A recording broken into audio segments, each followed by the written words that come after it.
So ಇಲ್ಲಿ ನೋಡ್ಬೋದು, ಇದು ಅಲ್ಲಿ ರಿಂಗ್ ರೋಡ್ ಅಲ್ಲಿದೆ ಅಂತಂದರೆ ಅದರದ್ದು ಪ್ಯಾರಲಲ್ ಎಂಡ್ ಅಥವಾ ಆಪೋಸಿಟ್ ಎಂಡ್ ಅಂತ ಹೇಳ್ಬೋದು. ಹಿಂದ್ಗಡೆ ರೋಡ್ ಬರುತ್ತೆ ಅಲ್ಲಿ. ಇಡೀ ರೀಜನಲ್ಲಿ ಇಲ್ಲೇ ಈ ಬೆಲ್ಟಲ್ಲೇ ಹೆಮ್ಮರಗಳು ಮತ್ತು ತುಂಬ ಹಳೆಯ ಮರಗಳು, ದಪ್ಪದಾದಂಥ ಎತ್ತರವಾದಂತಹ ಮರಗಳು ಇಲ್ಲಿ ನೋಡ್ಬೋದು.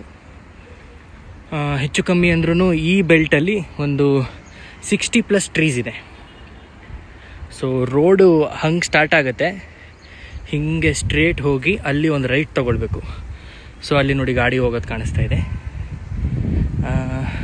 ಅಲ್ಲಿ ತನಕ ನೋಡಿದ್ರೆ ಒಂದು 50 to 60 trees, full grown trees ಅಂದರೆ ಫುಲ್ ಗ್ರೋನ್ ಟ್ರೀಸ್. ಈ ಮರ ಒಂದು 45ರಿಂದ 50 ಅಡಿ ಎತ್ತರ ಇದೆ ನೋಡಿ ಇಲ್ಲಿ. ಆ್ಯಂಡ್ ಇದು ಸುತ್ತಳತೆ ನೋಡಿ ತುಂಬ it's very huge, looks very huge.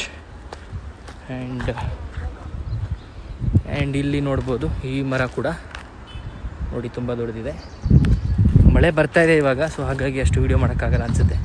But zoom ಮಾಡಿ ತೋರಿಸೋದಿದ್ರೆ ನೋಡಿ ಇಲ್ಲೊಂದು ಕಾಡು ಥರನೇ ಇದೆ.